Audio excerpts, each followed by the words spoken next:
नमस्कार आदरणीय पालक आणि विद्यार्थी मित्रांनो. परत एकदा स्वागत आहे तुमचं मेडिकल सिम्प्लिफाईड या चॅनलवरती. चॅनलवरती नवीन असाल तर चॅनलला नक्की सबस्क्राईब करून घ्या.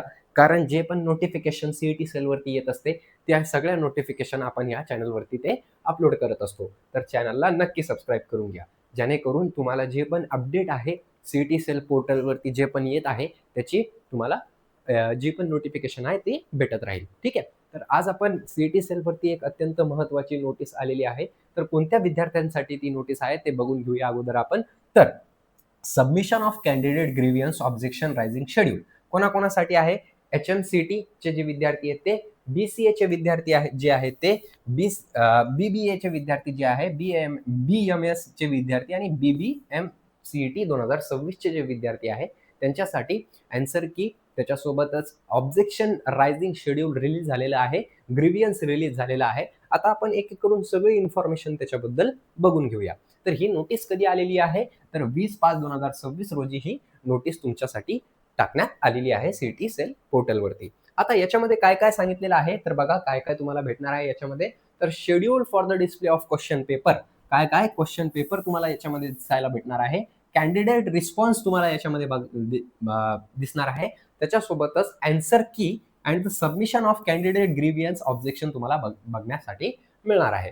किती तारीख ते किती तारीखपासून? तर 21/5/2026 ते 23/5/2026 पर्यंत तुम्हाला हे दिसण्यास मिळणार आहे. म्हणजे हे तुम्हाला 21/5/2026 ते 23/5/2026 पर्यंत याची मुभा तुम्हाला देण्यात आलेली आहे. आता याच्यामध्ये काय करायचंय? If a candidate has an objection to any question in the examination, it must be submitted through their login according to the schedule above. A fees of 1000 rupees per objection must be paid online via candidate portal. आता इथं समजून घ्या, जर का objection rising काय असतं हे समजणं अत्यंत गरजेचं. जर का तुम्हाला या पेपरमध्ये आणि आन्सर कीमध्ये काही चुकीचं दिसत असेल, प्रश्न हा आउट ऑफ सिलेबस असेल किंवा सगळे ऑप्शन त्या प्रश्नाचे राईट असेल किंवा सगळे ऑप्शन त्या प्रश्नाचे चुकीचे असेल किंवा 2 ऑप्शन त्या प्रश्नाचे राईट असेल, तर या ठिकाणी तुम्हाला काय होत असतं, तर या ठिकाणी तुम्हाला बोनस मार्क भेटत असतं. तर त्याच्यावरती तुम्ही काय करू शकतात, तर ऑब्जेक्शन उचलू शकतात. ऑब्जेक्शन उचलू शकतात म्हणजे त्या पोर्टलवरती जाऊन लॉग इन करून ऑब्जेक्शन ट्रॅकिंग नावाची एक गोष्ट असते. तिथं जाऊन तुम्ही काय क्लिक करून त्या स्पेसिफिक प्रश्नावरती काय करू शकतात, ऑब्जेक्शन उचलू शकतात आणि जर का त्यांना वाटलं, की हो, हे प्रश्न थोडं चुकीचं होतं किंवा याच्यावरती ऑब्जेक्शन आलेलं आहे, तर सी सेल त्या प्रश्नाला काय करत असते, तर बोनस मार्क म्हणून देत असते विद्यार्थ्यांना. तर ही गोष्ट तुम्हाला समजली असेल.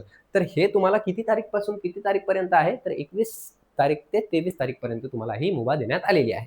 त्याच्यासोबतच grievance objection tracking facilities available in the candidate log in portal under the title objection tracking. Objection ट्रॅकिंगमध्ये तुम्हाला काय दिलेलं असतं, तर तिथून तुम्हाला सरळ-सरळ दिलेलं असतं, की ऑब्जेक्शन ट्रॅकिंगमध्ये तुमचा जो प्रश्न ऑब्जेक्शन उचललेला आहे, तो कुठपर्यंत पोहोचलेला आहे. रिव्ह्यूमध्ये आहे का त्याच्यावरती काही निर्णय घेतलेला आहे, हे तुम्हाला कळत असतं. तर आय होप तुम्हाला ही माहिती नक्की आवडली असेल. आवडली असेल तर व्हिडिओला लाईक करायला विसरू नका. सोबतच चॅनलला सबस्क्राईब करायला विसरू नका. धन्यवाद.